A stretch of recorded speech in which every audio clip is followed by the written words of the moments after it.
The fingers on the back are longer than the fingers on the palm of the hand. So on the back of the hand, this is about the same size as the palm. Your middle finger is about the same size as the palm of your hand. But on the palm of your hand, it's about 2/3. And that's, if you'll follow your finger from here, you look here and then you go around and it shortens. Does that make sense? Are you guys following that?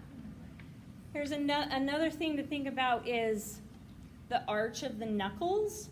Your brain automatically goes, oh, the arch of the knuckle here should line up with the arch of the knuckle here, but it really doesn't. And this arch, your brain thinks should be the same. They are not equal. There's definitely more of an arch at the top of your finger than in the middle. So pay attention to that arch. And the thumb also, if you notice, that triangle disappears if your thumb is tucked in.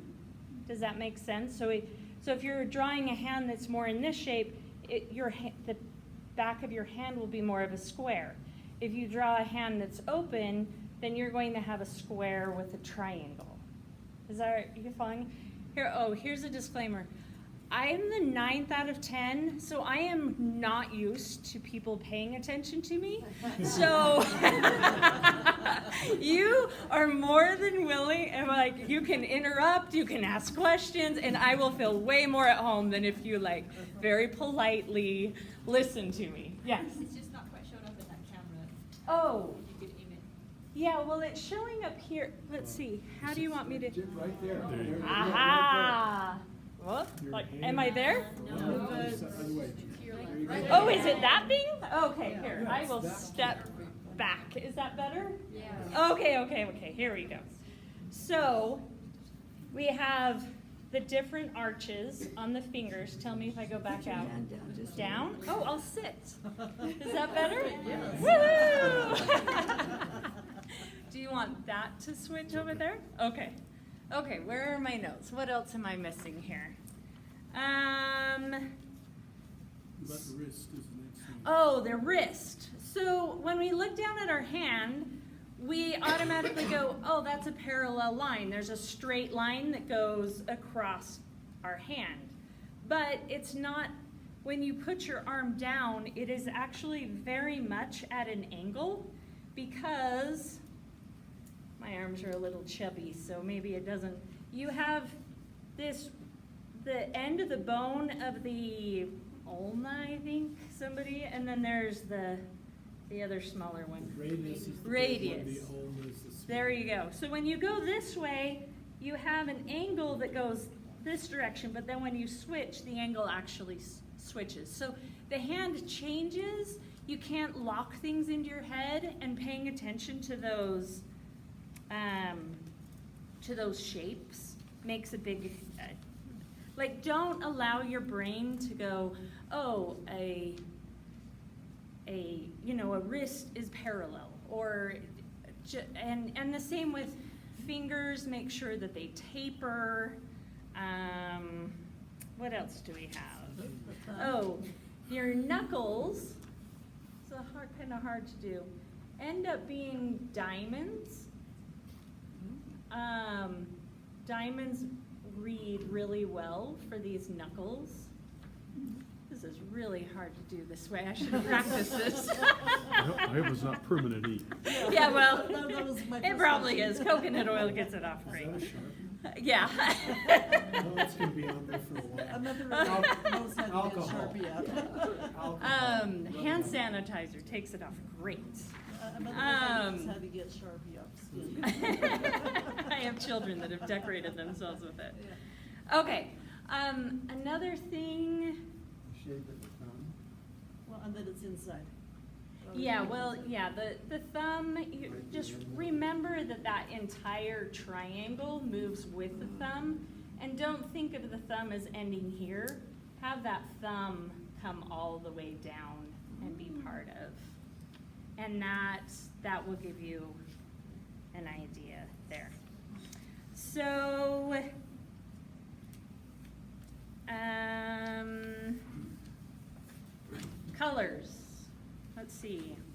Do you guys wanna know what colors I use?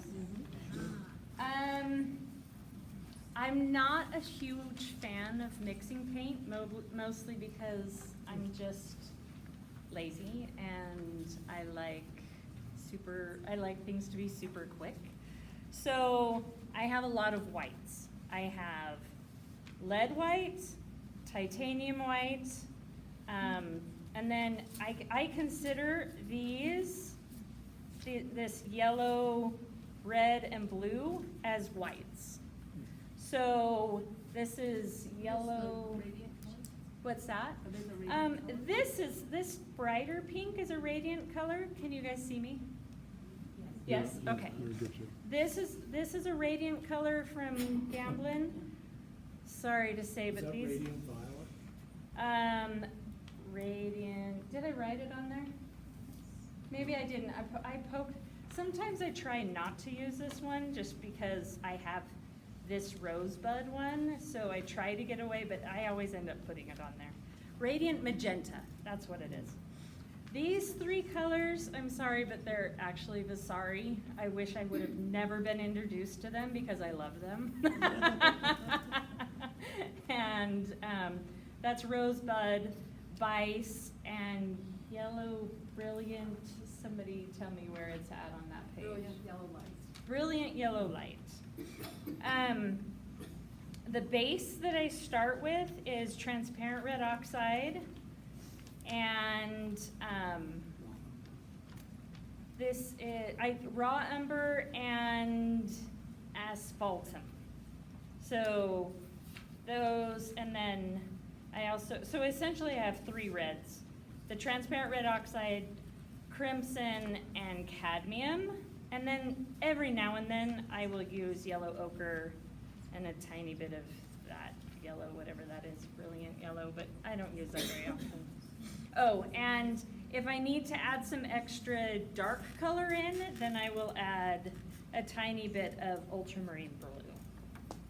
So those are medium wise. I just use Gamsol for a solvent, and today I have. I prefer walnut oil, but I have just whatever the equivalent to walnut oil is. What is that? Linseed. I just have a little linseed, but I like walnut oil is a little thinner and it's not as gummy. It doesn't dry as tacky gummy, so I prefer the walnut oil. What? I don't have the mic. Do you guys need me to use the mic? No, you're good. Okay. Does walnut oil polymerize just like linseed oil? Does it what? Polymerize. I don't know what that word is, so I don't know. So when it dries, linseed oil turns into a polymer. That's why it lasts for hundreds of years. Oh, yeah, it does, but linseed oil, I've heard, tends to yellow a little bit more than walnut oil, so, I don't know.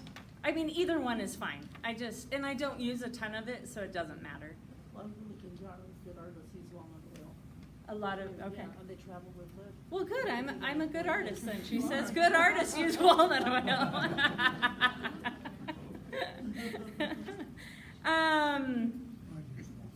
So, all right, so I have a couple of paintings at different levels, the same one. And then I did a time lapse. So I'll show you the beginning process. Yeah, would you mind doing it? Put it on? And it's super short, but at least it will give you an idea. And then you guys can decide which section you want me to demo, whether you want me to do, the beginning stage, the drawing out section, or whether you want me to do the laying in the color or the final touches, at the end. I just didn't think I would have enough time to start and Which finish one is a it? painting. Messy palettes or hands? It's hands. Huh? I sent you one called Messy Palettes? Well, this will be interesting. It's this one. So,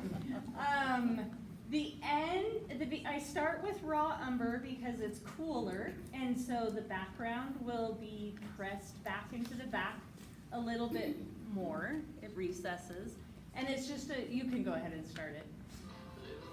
It's just really sloppy. You try not to have any tangents. Then you wipe out a section with a rag and Gamsol. Oh, it's not showing the whole thing. That is super sad. Well, maybe it is. Okay, so then I use transparent red oxide, and I try to use straighter lines. And then this is me using a reductive, wow, that goes really fast. A reductive method where where I will dip in Gamsol and then wipe with a clean brush. I'll wipe out. It just gives me a little more control than using a rag. If you want to start it one more time, then that might help. I painted one to begin with, and then I forgot to push play, so I had to do another one. So, as you're wiping out, the most important thing is size, direction, composition. The drawing process is probably the most important part, because if you get this section right, then the painting is just kind of the fun part, laying it in. But if you skip getting the drawing in correctly, then you are moving layers of thick paint over and over and over. And that, by the end, my palette's a mess, and I'm a disaster, and then I'm over. Some of the things that work well when you're trying to get the drawing in correctly is the back of your paintbrush. People don't think of that as much, but I will oftentimes get a line way too thick, so I don't know if I'm dealing with the inside of the line or the outside of the line, and so I will take the back of the paintbrush, and when it's wet, I will scratch into it and try and refine those lines. What else am I missing on the block-in? Oh, if you don't, scooting back is so important. Like, I will scoot back so many times that my poor dog won't sit by me anymore because she's gotten ran over over and over. But scooting back just over and over gives you such a good, where's my phone. Excuse me. The other thing that works well is taking your phone, turning it on the black screen, and going like this, and using it as a camera, as a mirror. And it automatically puts your painting upside down. Have you ever taken one of your pieces and put it in front of a mirror, and then you go, oh, it's obvious what is wrong. So if you take your camera, make sure it's not on, and then you can see your painting upside down. Pretty cool, huh? So, yes? The substrate that you use from John Danny Wilson, Uh-huh. I've used it with him, and what I like about it, you don't have to prime it. Yep. Nothing, and you can get different thicknesses, so it doesn't wobble or anything like that, and it will last forever. So, again, I'm a mom of 8, and they're almost all still at home. And my husband has a framing company that I'm heavily involved with. And so when I paint, the last thing I want to be doing is gessoing or preparing panels. And Bill Whitaker spent a lot of time studying ABS panel. ABS panel is what they use for signs and so forth. So it's super weather resistant. It doesn't warp, it's not affected by moisture, it doesn't, if you drop it, yeah, I do stuff like that. You know how on masonite your whole edge frays and gets ruined? Or you put it in a floater frame and the one corner lifts up, all of those things that just, if it's gonna go wrong, it happens with me because I'm not super cautious or careful. For me, it's like, I get a paint and I run and paint for a little bit and then I run and I forget to wash my brushes and I come back 3 days later. So I have tricks for that too. One thing, like this painting here, that is not even varnished yet. So the soup ABS panels, your darks do not sink. They don't, it's not a thirsty surface. And your brush strokes show up really well, and it feels like you're using a lot more paint than you are. And it's beautiful all the way from super thin paint all the way to really thick impasto paint. And when you use a linen or a canvas and you paint, the fibers will dissipate your brush strokes. And so that mounding up of your paint kind of sinks into your canvas. There's nothing wrong with that, but for me, I feel like I get a lot more bang for my buck by just scooping the paint and putting it on, and it stays right on the surface and appears very... It's got a real buttery smooth. What's that? Where do you get those? Well, funny you ask. No.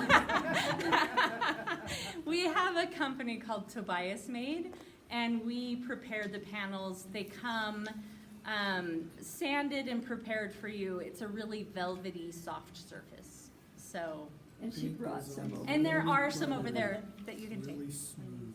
Yeah, so Gunther tried some for the first Pretty time. amazing. Yeah, he's like, Lot of fun to it's use. like butter. I'm like, yeah. It's like, yeah, so. You don't need to sand them or anything? You don't have, you take it out of the bag and you They have paint. it prepared for you. All you do is buy it and slop it. Yep. I buy when I haven't used it yet. And they're not, well, that's the problem is I've given a few away and they're like, oh no, I'm saving it. I'm like, I gave it to you, just paint on the blasted thing. So, what else do I have here? Washing in the background. Your background, just make sure that it's a little bit cooler than, yeah. That it's a little bit cooler than the colors that you use in your hands or portrait. So that's why I use raw umber. I'm not a huge fan of raw umber, but it works great for the background. Make sure that you don't have like the halo thing where it's like, oh, this is perfectly not, you know what I'm saying, right? Where you leave it not painted all the way perfectly. Just make sure that it's random and not, don't think about it too much. Just playful and fun. Let's see. Textures are interesting to look at. Yeah, the textures are interesting. That you leave some loose playfulness in there is always nice. Sometimes I overpaint and lose that, but So what's the biggest size you can paint on that? I mean, you've ever painted on ABS? 2 feet by 6 feet is the or 3 feet by 6 feet is the largest I've painted on. Is the limit? But 4 feet by 8 feet is the largest you can go on ABS panel. Okay. But we cradle them once you get over certain sizes. It's about the same size as sheetrock. Yeah, it is. Okay. Yeah, But if same the as a board- sheetrock. That'd be big hand. Yeah, that would be a really big hand. Whoa. Have you done 4 by 8? No. I'm not that brave yet. Okay, when I do the drawing in, I use transparent red oxide, and some people say that transparent earth red is the same, but I feel like that's a little more brown than the transparent red oxide, and I like the redness of transparent red oxide because The creases in your hands are closer to the blood, so you want them to be redder. That's my opinion. But I tend to have to calm my color down because I love color. So, once you start the drawing process, I put the turpentine or Gamsol or whatever thinner you're using, put it, well, no, never mind, not yet. I draw with the solvent. So I thin it down and just get a general shape, and then I try to refine. So for me, there are many artists that will start with the shadows and the shape, and maybe my drawing skills aren't there yet, but I feel like I can relax once I have the drawing in. Oh, and this is, I don't know, do you guys, when I don't have somebody to critique my drawing, because most of my painting is at 4 in the morning, not because I wake up early. Because I don't go to sleep. So, let me see. This will give you a general idea. I just have to get this in the right order. Okay. So, if this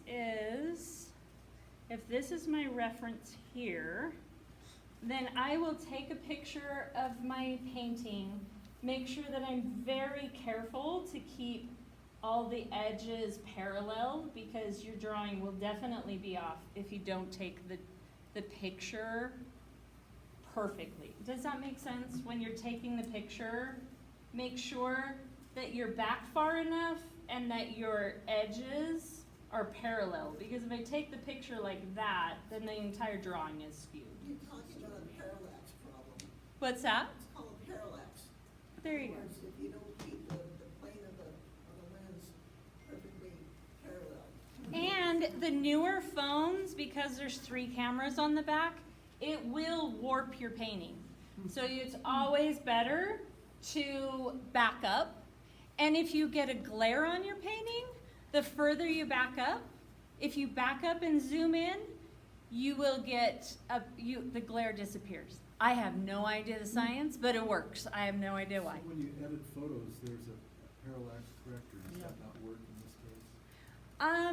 I don't trust it because I'm trying to check my drawing, and I don't know. I think there's got to be some morphing in that, so I try not to do that. So what I'll do is I'll throw it in Procreate and create a layer over the top, and I will do this, and I'll sit and check my drawing back and forth and go, oh, my thumb's not quite big enough. Do you see that? Or, does that make sense? So it works for a great critique. So I have noticed like in the beginning I use this more than I do now, but my general, I feel like it's improving my drawings and making me faster. I hesitated doing this because I felt it would do the opposite, that I would rely on it so much, but now I can confidently draw something out and check it and go, oh, okay, that's a quick check, instead of being terrified that I'm doing something wrong the whole time. So it's helped me trust myself more, I guess. Is that a Photoshop? Procreate. And there, That's the name of the app? yes, and I think it's like $10 to buy it. But there's also one on your phone called Pocket Procreate. If you type in Procreate, it will do it on your phone. It's a little more awkward on your phone, but it works. It works. So that's how I get free critiques at 3 and 4 in the morning. What else? You would have to be careful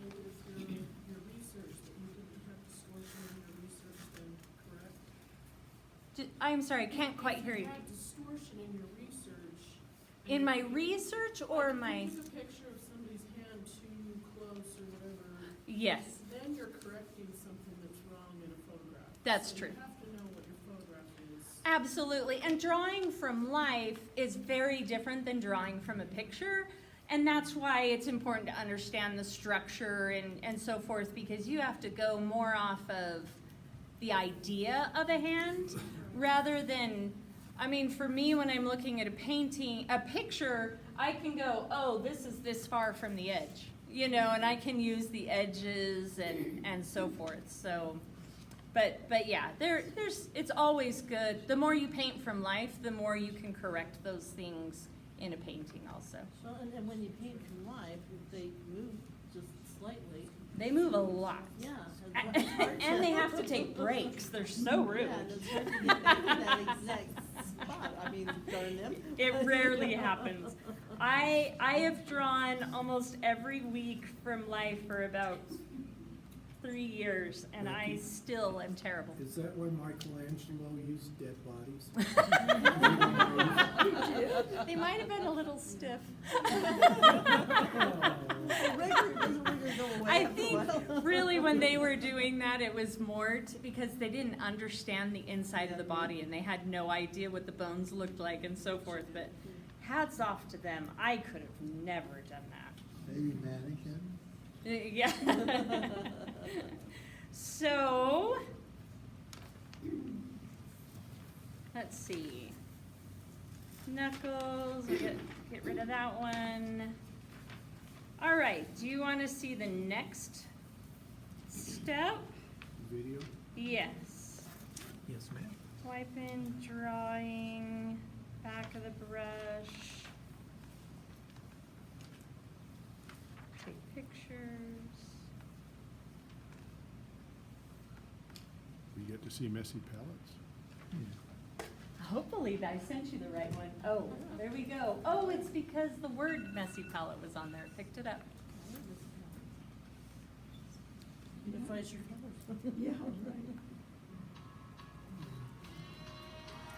right. Okay, so now I'm establishing the creases and the dark areas of the hand. They're way darker than you think. And then I move on to creating, then I'll go to the next darkest and the next darkest. And yeah, I forgot to push play after I went and fed my kids. So there's a whole chunk there that's missing. And then before you take a break, like if you have to stop before the hand is done, make sure and block in at least some of the background so that you can soften the edges. Because if you have some really crisp edge and then you go to put the background in, it will literally look like somebody cut with scissors and put your hand on there. So make sure you at least put some color and then soften the edges. So this is just a general block in here. And realize that when you're looking at the colors of a hand, it's not like, you know, the skin tone crayon that you pull out and you color the whole body skin tone. It doesn't work that way. There are a lot of colors in the hands. And if you paint hands and you don't put any blues in, then you've lost the game. Like, you have to put those grays and the blues and even tiny bits of greens in. Especially when you get older. Yeah. Yes. And I've noticed your paintings, the background, I mean, hands, any fleshy body parts, are usually warm tones generally. Mm-hmm. So the background, by definition, has to be Cooler. to get the color temperature contrast. Yeah. That's what really makes it pop. Yeah, if you don't have the cooler background, it will just, the hand will disappear. So you kind of have to have that. What grays and greens are you using? Because it doesn't, you don't list it. So if you go the opposite of red and you mix that in, like, I just use these, Okay. but I just keep mixing until, but I have Bice, which Yeah. is a blue. And so that's what I'll go to, or sometimes raw umber, but I'm not, like, raw umber will sometimes make something feel dead, and so I'm like one of those old people, like, you should never use black. Like, I know J. Kirk Richards said, that's blasphemous, but I don't like black, and honestly, I don't love white. White it cools everything so much that It grays it out too. it grays it, it makes it chalky, and if you've never used lead white, which I am probably the worst, I should never use lead white, because I always have it all over my hands and all over my clothes. Kept trying to find my apron, not so my clothes didn't get paint, but to cover up the paint that's already on them, but I couldn't find it. Lead white is super transparent, which works really well for skin. And as you're painting with lead white, you can actually just take almost straight lead white and layer it on top of the other paint, and it kind of creates that feeling of skin.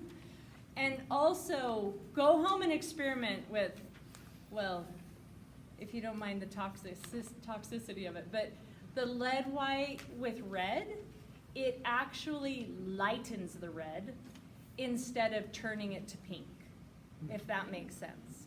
But if you use titanium white with red, it turns it pink instead of just lightening it. Because you're mixing two opaques where Yes. white is a transparent. Yes, and I love, like, most of my colors are transparent. I love transparent colors, so, yes.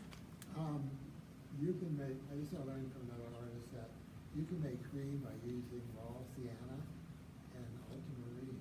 Yeah. Will make Well, it- and make it green and- if I'm doing green, it will probably be Vice and this light yellow, or the raw umber with, what is that? Yellow ochre with, I don't know, one of the, it shows up. What's that blue, It's called Vice, B-I-C-E. The only company I know that makes it is Vasari, how do you but spell that? B-A-S-A-R-I. Thank you. B-A-S-A-R-Y. I. I. And they're expensive paints, so I'm sorry. But you could use like a King's Blue light, or a pale, there's a pale King's Blue. And it's, I'm not sure what the exact name is, but I use that one. Williamsburg makes one, and I love it.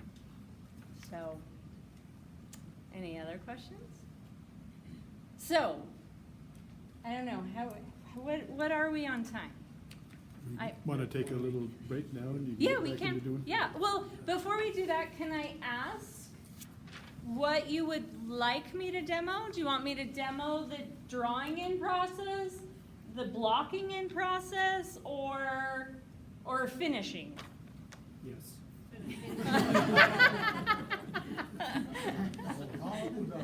All of the above, so, Well, it's only a little after 8. I'd go for the blocking or the finishing. the blocking and finishing? We've kind of seen the Okay. drawing and the Yeah. blocking, so maybe showing the Okay. finishing would be good. Yeah. Okay, so, okay, perfect. Well, I'll start blocking in a little bit of this, and then if it's like in interest of time, I can switch over to this one. So, the very first thing that I would do is I've checked my drawing. It's generally, it's pretty decent in as far as I've checked the composition, I've checked size, I've checked, and by the way, if you're wondering why did she put it up in the corner like that, I'll show you why. Hang on. Maybe, it's because somebody asked me to paint this, so I was like, oh good, I'll do it at the same time. Or repaint this. It's going to be pouring light. So So creases, the deceptive thing about hands is you're like, oh, there's nothing very dark on this painting. But your creases are going to be way darker than you think. And the reason why you need to get them extremely dark is because as you paint, you are going to lay other paint next to it, and then you're going to blend them into each other. And so if you don't get them dark enough, you're just gonna have to redo it, or try and put dark on top of, and then your darks end up, and I do this all the time, and I'm trying to get over the habit of, do I need to scoot over more? No. Okay. Stay where you are. Is if I get them dark enough in the beginning, then those creases stay down low. But if I add dark after I've added all the other paints, then they protrude out at you. So if you put them, try and think of it like you're painting a landscape, and you put the sky in first because you're going to layer things in front of that sky. So that's how creases are. Put them in, go way darker than you think. This is just transparent red oxide, and to darken it, I use asphaltum. Asphaltum. So it's like asphalt. Yeah. But it has a more warmth to it than a black, and I definitely prefer that warmth. It's beautiful for darker skin colors. It's a lovely color. So when I draw it out, I typically use like a number 4 filbert or a 2 filbert. Filberts make a much better line than a round brush, because a round brush it spreads out, where a filbert really holds its shape, and it's much stiffer, so you can get a much better drawing, if that's the approach you're wanting to go. Becky, Yes. eventually all brushes become favorites. Well, not rounds. My No, rounds end rounds up don't. going like this. They become Rounds fan look brushes. like a bad hair day. Right. But any kind of like a long flat or a bright or something like Yeah, that. they do. They do turn end into up. filberts. Unless you're me and your brushes don't outlive you very long. So the only nice brushes that have ever been able to handle my abuse is silver brushes, and I love silver brushes. Rosemary, I have tried so many times, but we are not friends. Rosemary brushes are way too finicky, and they just need to be babied, and I don't have the time. So these are just a super inexpensive, what are these called? I just threw away the wrapper. Heather, what are they called? What is it called, Splendor, ebony splendors. And they're like, you can get them on sale for like $29 for a whole set. And I'll use them for 2 or 3 months and just grab a new pair. It's no skin off my back, right? They survive. And they actually hold their shape pretty well. So I'll take a smaller filbert brush. I go way darker than I think, and I just block in those creases.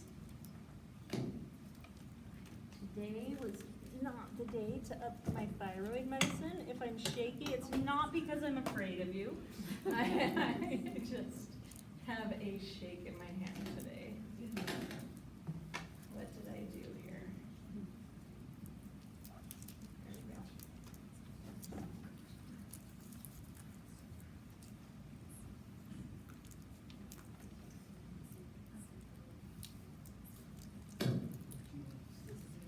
By the way, if you don't use Procreate to take notes, it is the best thing to take notes on, because you can pull up every note Should we from move the every camera workshop. closer?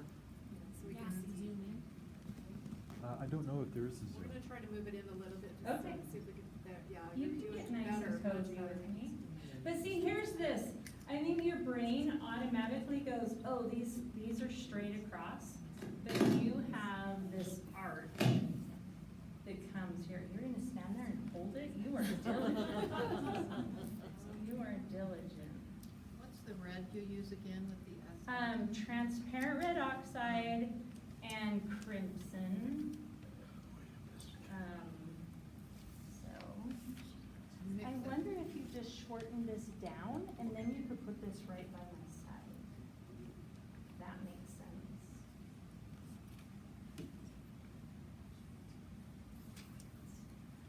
That would just make it way more comfortable for you. We can just. Oh, I always have people in my face. And I'm having to face them.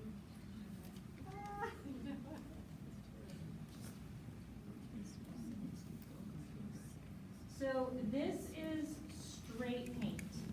No I've put my, obviously I never got it out because I just did I drew with the transparent, the Gamsol, but I scrape it all off before I start this process because the Gamsol will make things dry too quickly. And you definitely want it to be a slower process from this part. Let's see. I am not used to talking and painting. Usually it's telling people to go away while I paint. So we'll see how you can more than welcome to ask questions. Becky, you said you scrape it off. Do you mean like out of your brush so that it's not anything? I scrape it off my palette so Oh, that off your it's palette. not getting into my paints. So this particular hand does not have very many super dark creases. But again, it's more just about getting those way darker than you think. Just go way darker than you think, and you'll save yourself so much time. Trying to not get paint all over everything like I do at home. I will behave.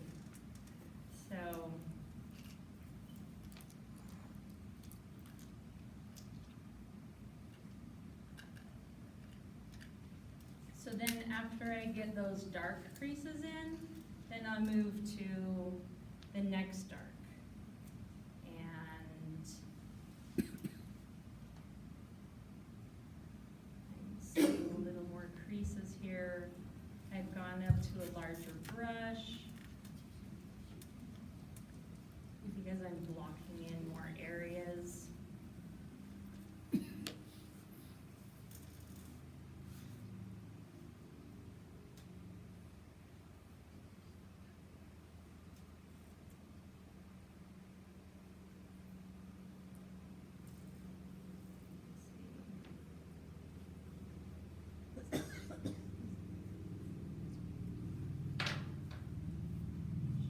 This reference, if I was any better at Photoshop, I probably would have manipulated this reference to not be quite so pink.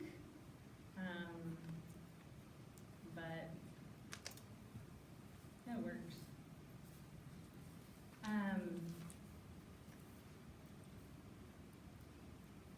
Are those your hands?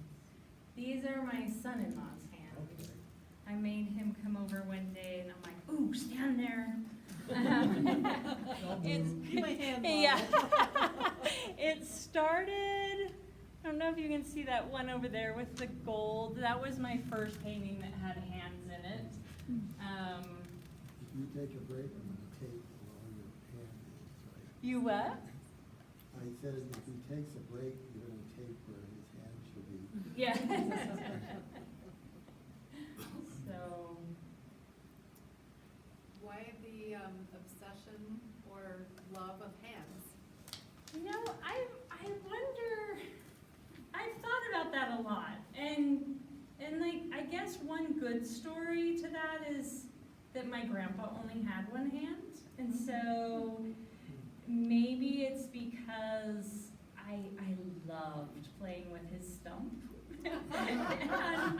and he had one very, like he worked outside in the garden, and his one hand was just, had so many deep grooves with dirt, and it just mesmerized me as a child. Before I forget this, I'll go back to that. Where the light and the shadow meet, there is almost always a cool section. Can you see that at all? Like here's the shadow, and here's the light, and there's a cool gray that comes right along here. Can you see that? Or right here there's a cool, right here there's a cool, it's right where the shadow and the light meet. So when you're painting shadows, warmth goes back in space in shadows. But in the light, warmth comes forward. And they meet in a cool spot. So anyway, that was a very helpful thing for me. Oh, can you see my palette at all? This is Bice, this is King's Blue. So do you see, can you tell how this is brighter and this is cooler? So I use Bice a lot for the gray to answer the gray question. Okay, so back to why I love hands. Have you ever realized how recognizable hands are? Like, they're almost as recognizable as a face. And they have so much expression in them with such little movement. Like they can go from feeling like loving and tender to just angry and just the change. I want to show this to you. Sorry if you'd rather see me paint, but this painting I asked a friend if I could paint. I was going to demo with this one, but then I realized it had double the hands. Where is, oh, and this one. So this sweet example, this was a little girl named Lemon. Oops, where am I going? Here. And she was holding, her mother was on the bed, and I mean, look how much emotion is in those tiny little hands. You can just see love in those hands. And I think that's why I love hands. They tell a story without spelling it all out. It's not illustrated, and people can fill in. I love creating art that can, where the viewer can fill in their own story instead of having it all spelled out. So these hands, this is my friend's grandpa's last breath. And I love how he is gripping her hand and saying, I don't want to go. And she is showing love by allowing him to leave. But that picture was taken literally at his last breath.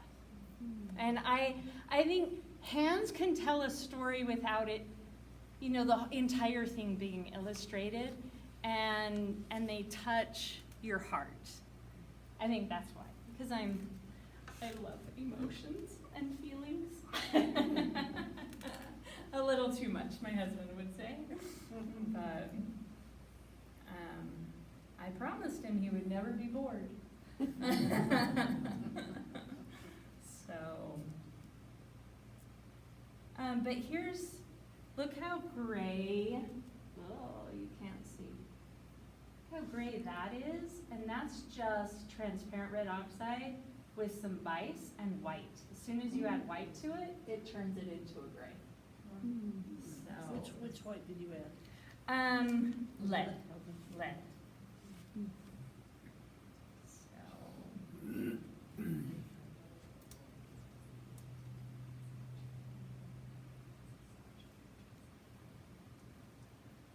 So the idea is you just go from darker to darker and then just make your way up to the light. And the lighter it goes, the more paint you use. You'll add more and more paint, and that makes the shadows lay back further and everything else come forward. I'm seeing a tiny bit of yellow. Pearl Essence. Pearl Essence is using all the colors that you see in a pearl. So a pearl is just white, correct? But as you look at a pearl, you realize there's a tiny bit of pink, a tiny. So I blocked this in dark, but now I'm looking at it, I'm like, ooh, I definitely see some yellow in here. So I have too much paint on my brush. And so I'm going to warm this up. There's several things that other people will say are cardinal sins, and I'm not there yet. I don't know if I agree, and at least my paintings don't agree, is that I do mix on my palette, on my painting, which is, some people will say never do that, but I do. I started painting my art, I started with murals, and I did murals, I painted with, so to trade for my daughter's dance classes, I painted huge murals for the dance company, and Brooks helped me with several of those. I beg her, please come and entertain me and help me. Just your entertainment? Yes, you are always entertainment. Shopping with me, guys, not at me. So I paint with a sponge, and I allow the sponge to just do the mixing. And so when I transfer to paint, it is more, like, it's just more natural for me to continue that way. Sometimes I do have an orange on my palette. I don't know why I don't. Maybe because this particular painting is so pink.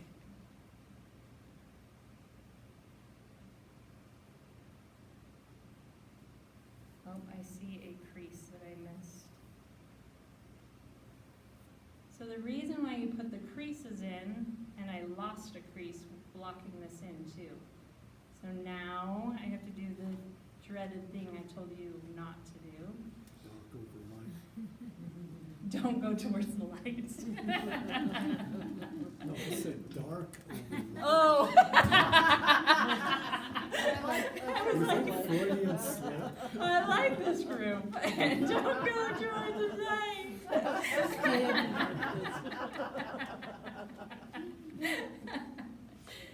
So, all right.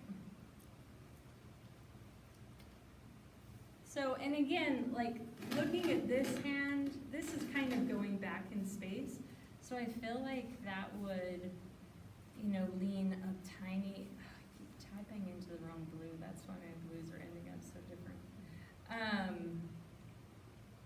A a tiny bit more grade for it to be, like this hand be a little bit more in. Oh, and by the way, at this stage, sometimes this is where I would use a tiny bit of the oil. Especially when I don't mix enough of a color and I need it to stretch a little further, that's my, go towards the oil. So,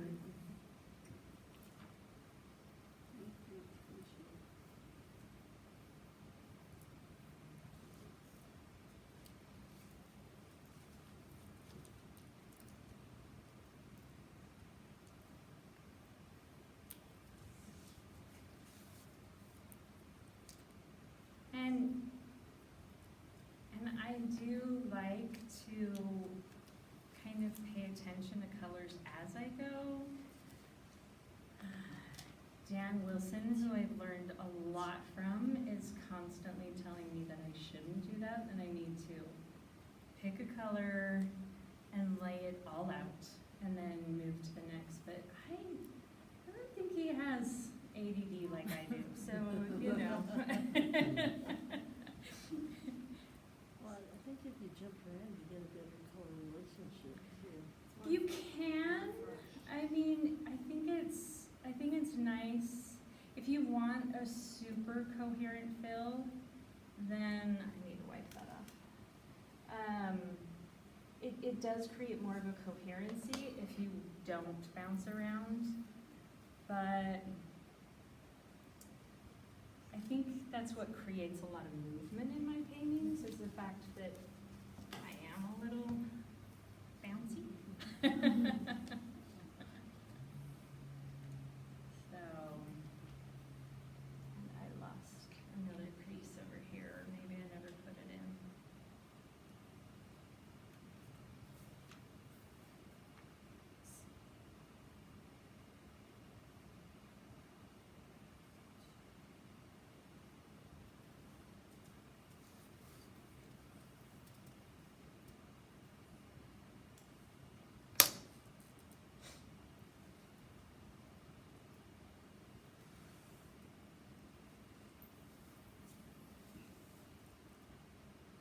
Have you been to the Sistine Chapel? I have not. I have never been to Europe, To go for see those- shame. To go see those hands. I would love to go. Eight kids. Plan a trip. Yeah, the 8 kids kind of prohibited. Yeah. You know, art was definitely a saving thing for me. I loved art in high school. I loved art. I did art a little bit in college, and then I got a great job that paid too well to keep going to college. So I stopped, and then I had 3 kids in 3.5 years, and yeah, that was, art definitely was not. But if I looked back now, if I looked back at what I know now, I would have been way healthier emotionally had I continued to do art. And I found myself again. I didn't realize I was lost. I mean, I knew I had a great, happy life, but art was what, when I started doing art again, I realized there was a big part of me that was missing, and I've just been so happy since I've gotten it back. It just, my 16-year-old son is really who brought it to my attention, because, I don't know, you know all those things they say about redheads? Well, they're true. So, so when I tend to get, you know, a little feisty or moody or whatever, he's 18 now, but he used to come and just say, "Hey Mom, you haven't painted in a while. Why don't you go paint and I'll make dinner?" So it was pretty obvious to my family that when I did art, I was happier and way nicer. So that's when I started cluing in to the fact that I needed that in my life. I think by divine design, we're creators. And when we're creating, we're home, you know, so whether you're gardening or creating environments or parties or, I feel like that is what brings us peace and joy. I think that's, if they brought art and music and things back to schools, I think they would correct a lot of behavior problems and, anyway, that's my soapbox, but. Becky, do you have any tips on fingernails? Fingernails. The real. Yeah.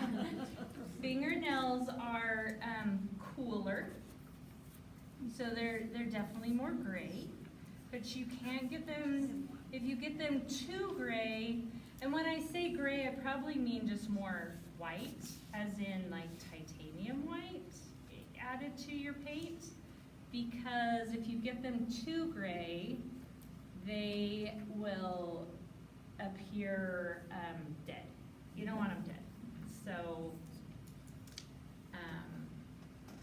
does that help? And by the way, if you do use lead white,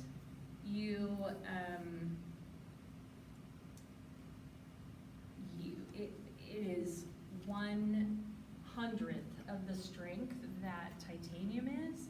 So you have to start with lead white and then barely add paint to it instead of grabbing a chunk of paint and then you'll go through an entire tube of lead white if you try and do it that other way, and you'll have enormous piles on your palettes. So say that again, So you use a little more bit of lead paint white? in your, a little bit of color A, in your. a tiny bit of color, like right here, I used lead white and then I grabbed a huge chunk of the pink and I was like, okay, and the lead white disappeared. So then I went and I came over here and I just started like nudging. I used my dirty brush and just nudged into my, which that's probably a bad idea. Stay in the middle of your palette and do it correctly. But I often just use a dirty brush to, and allow the paints to mix inside of the brush, so to speak, because I'm too lazy and messy to sit and wipe it. Yeah.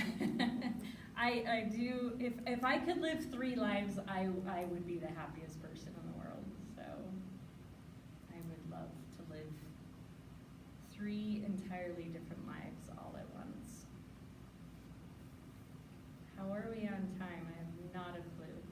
About 10 minutes. 10 minutes. So what other questions do you have? You're talking about the blocking in of the background.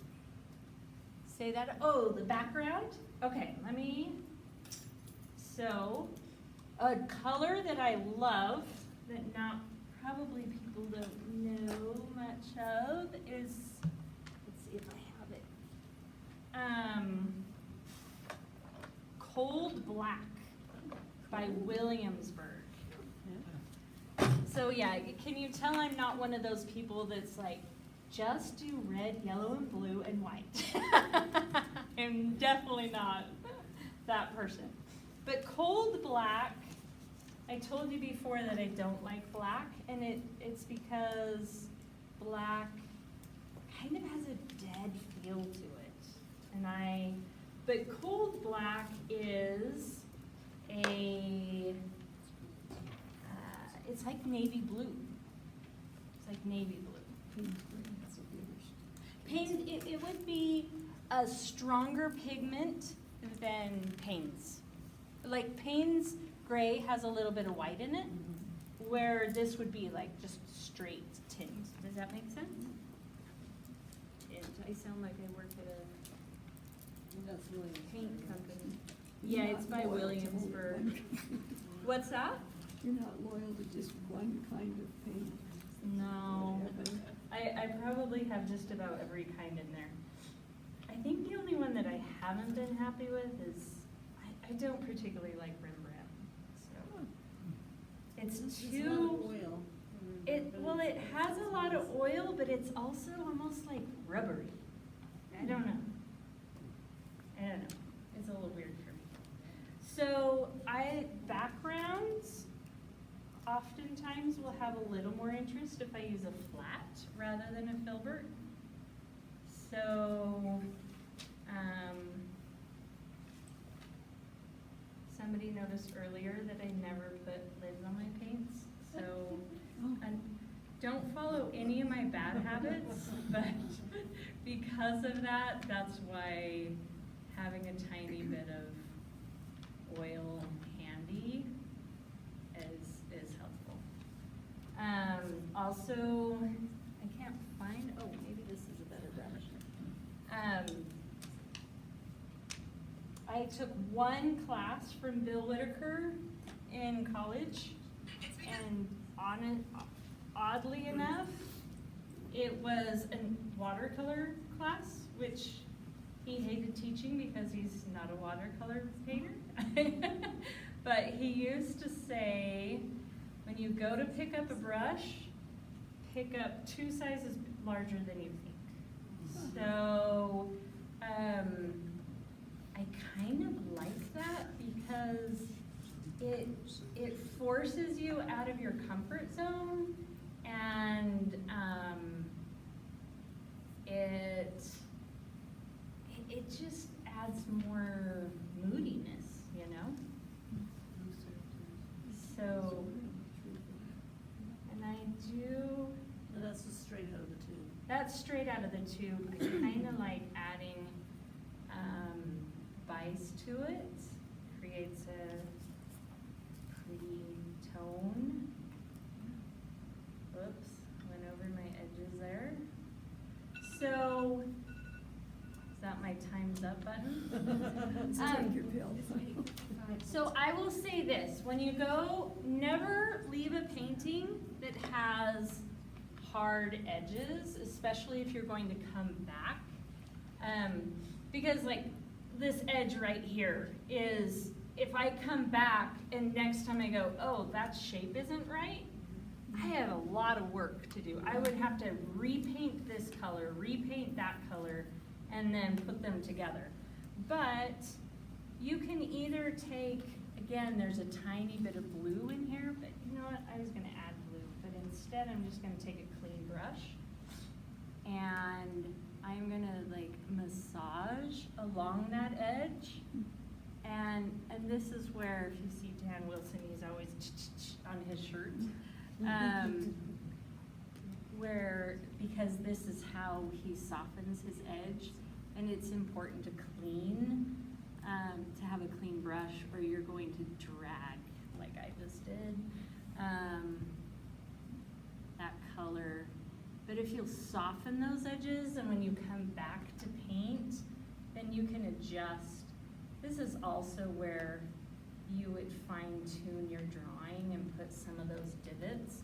But as you if you keep your edges soft, especially, okay, so on a forehead, it's a big, round curve. So that will be a lot softer edge than on a nose. Because with a nose, it's going to be crisper because that curve is a lot shorter. Does that make sense? So, because this is a palm, the back of the hand that goes from here to here, this would be a softer, oh, bummer, I got that shape wrong. A lot softer edge. Am I making any sense? So, all right. Is that the end? Do you tell me? I have no concept of time. My husband will literally wake up at 6 in the morning and go, "You didn't go to bed?" I'm like, "Oh, time passed?" So. You're saying you could go till 4 in the morning. I probably could. I didn't know time passed. You have 5 minutes. Okay, so what else can I show? Or tell you? But if it's your good spot to stop, that's fine too. Yeah, no, I'm happy to. How are you going to do the background? You've got the blue there and the black there. Are you going to blend them somewhere, or is it just? Yeah, they'll probably come together. I mean, I feel like doing things completely solid is a little boring, but maybe it's because I lose interest really quickly. Well, you're gonna have that. What's or that? Whatever. You're gonna have the light. I am gonna have light pouring out of And this. if it's just a flat background, then you get that big spot. Yeah, so it will draw some attention there. Can you show us your finished one, too? Yes. You have one behind I you? do, and I think there's a couple over there. On your table, right? Oh, this one. This one here? This isn't finished, this is just the blocking. Whoops, is that better? That was just the blocking. I deliberately didn't take it very far.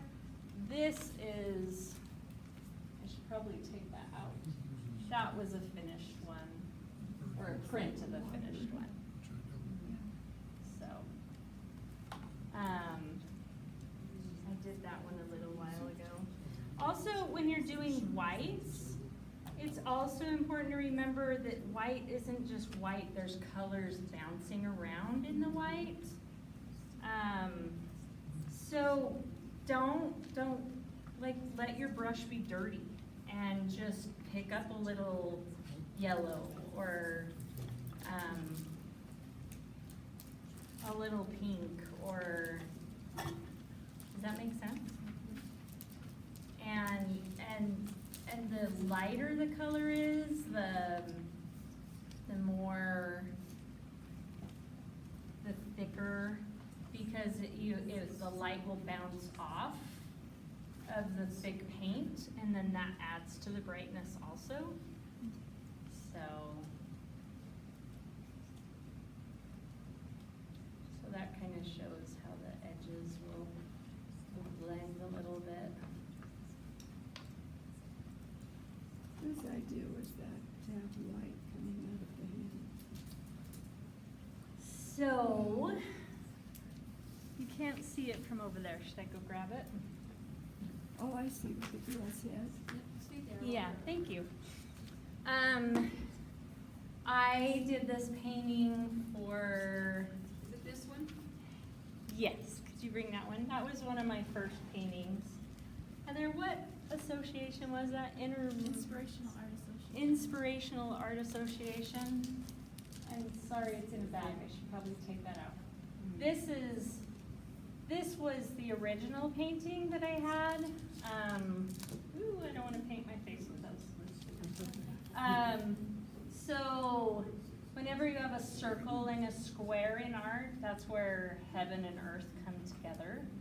And this is showing healing or knowledge. Again, I kind of like to keep things a little abstract as far as thought-wise, so people can fill in their own blanks. But this is a painting that represents a time when I felt great healing come to me emotionally and spiritually. And I felt like there were those on the other side of the veil that were assisting with that. And right after I painted this painting, I was asked to do a painting for, Visions of the Arts. Is that it? Vision of the Arts? And so it's a little 5x5 painting, and so I just took these tiny little hands and did this. So it kind of just evolved that way. That makes sense? Okay. Thank you.